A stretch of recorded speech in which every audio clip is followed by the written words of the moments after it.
it's really interesting if you observe dog behavior and just try to be calm. That oh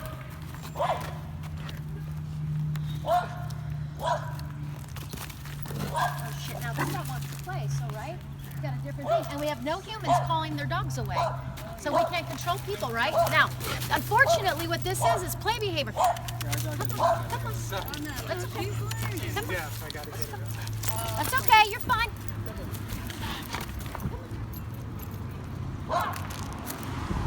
Pause. What were you looking? What were you paying attention to when I was just doing that?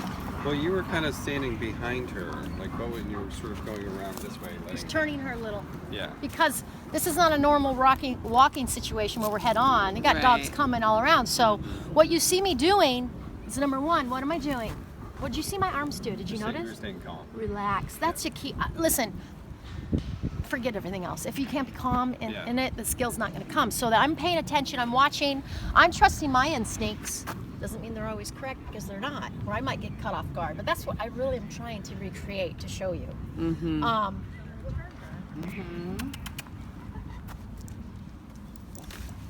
You see that I immediately relieve that pressure. It's real important for her responding to that tool.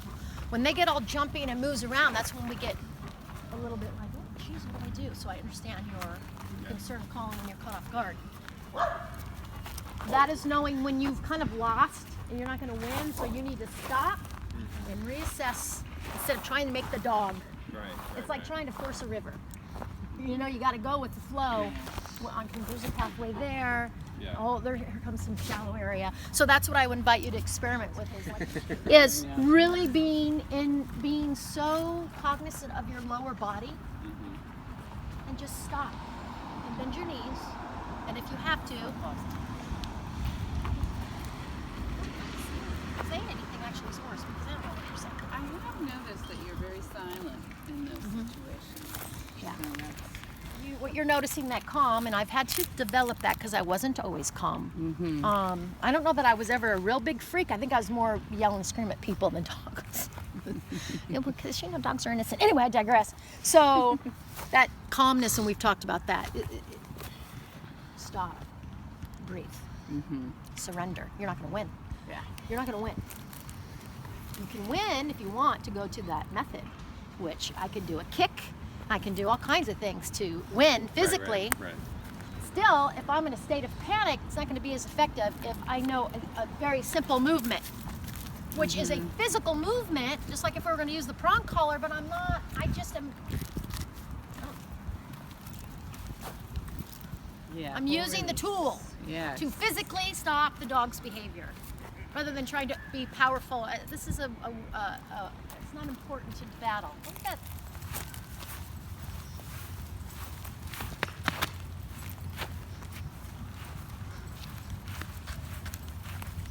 You notice what I'm doing? I'm not doing this to pull up. When I stop moving, that pull happens on its own.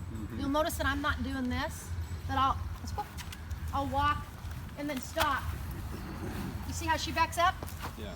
So that's what I wanted to reiterate to you as well, that so I just moved forward because it looked like she was going to go towards him for whatever reason. So just helping you back when getting in your body and staying focused and stand still and get recalibrated, and then try to figure out how to help her.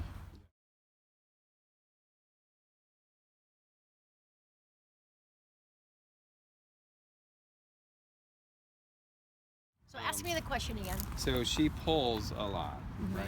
And I pull back. Like when I'm running, I pull back and let it go, right? Okay. Pull back and let it go. But then she keeps just sort of trying to go forward. This sustained pull. Yeah.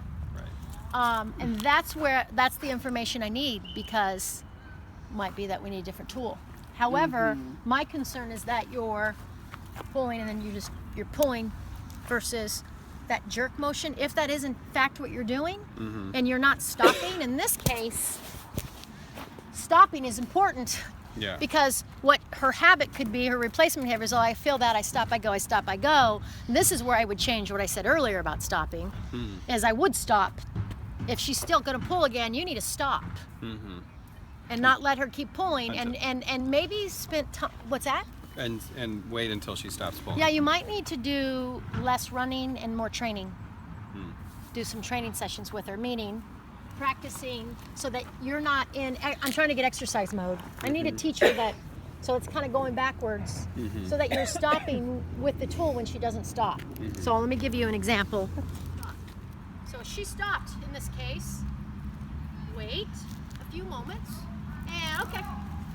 So again, we're walking, and you're not even pulling at all right now. And stop. See how she's in her body? That's what I'm looking for. And begin. Again.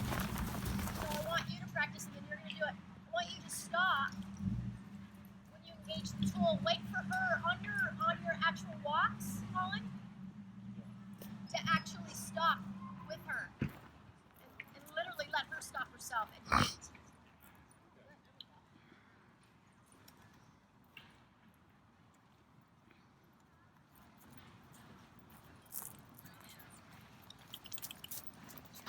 I want to go walk a little bit directly towards those dogs to get her to.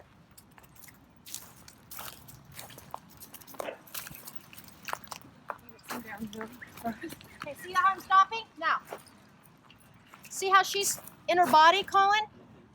She's not pulling again. Well, she's backing up. That's great. Hope we would do that when we push dogs. Let's go. Here's the dog. Come on.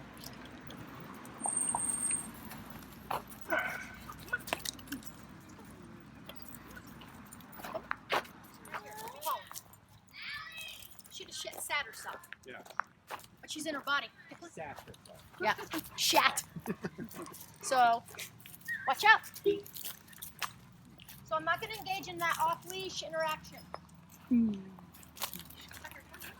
It's out in front of you like that, and she's still kind of tense. That's when I want you just to stop and wait for her to come, maybe even back up, but to completely stop and wait. Yeah. And that's what you might need to do a little bit more of before you can get a less of a constant pull go out. Yeah.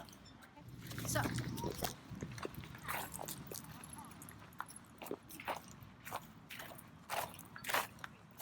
Out.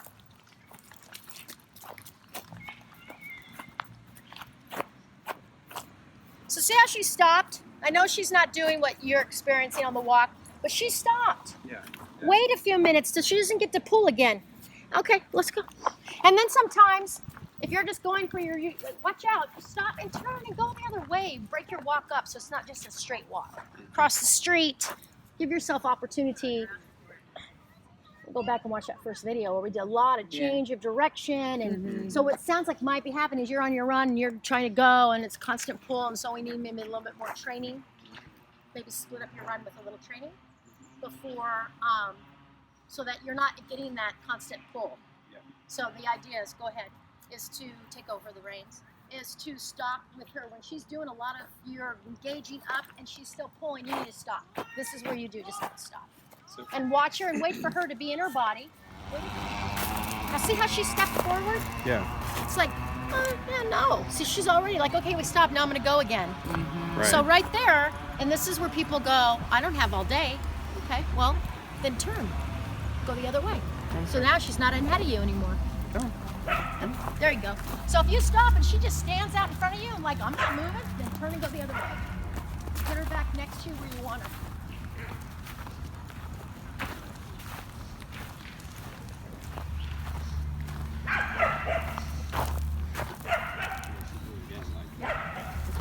So that's exactly it. You might need to do some more turns, cross the street. We're not going to keep going forward because that's what she's anticipating. Throw her off a little, Right. so that she's paying more attention to you and the tool. What might be happening is she's just like, oh, okay, stop. Okay, now we're going. Okay, we're stopped. Now we're Right, going. but it's funny that she rests in a sort of a position where it's pulling on her. And where are you standing in relation to her, usually when this happens? Exactly like that, right? But it's not that loose. Like I stop. No, I go down like this. No, I mean, but right now it's all loose. She's not in a it's not Right. tension. So right now it's loose. But what you're saying is it's not normally like that. Is she's standing, but she's at the end of it, even though your hand's close. Yeah. That's when I would suggest what to do different. Change direction. You're not going. She's going to anticipate. She's anticipating what you're doing. We're going. You're going to stop me, and then we're going to go the same direction. Right. So now what you can do is, now I need to catch you off guard. We're going to turn. We're going to cross the street. We're not going to go in a straight line. Yeah. Does that help? Yeah. No, it does. Try that Okay. just to mock it up a little.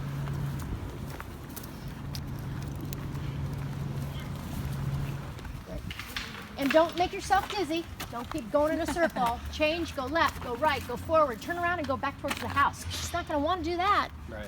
That'll stop her ass from pulling. Yeah. Oh yeah. Yeah, because she's going to be That's like, true. wait. She a minute. totally knows when we're going Okay, back. and then when she starts to calm down and walk next to you because we're going back to the house, now you turn back and go the way she wants. You're reinforcing the behavior that you want to become habit. When you're in a calm state, we keep going where you want. When you're doing this, we're stopping it. Interrupting.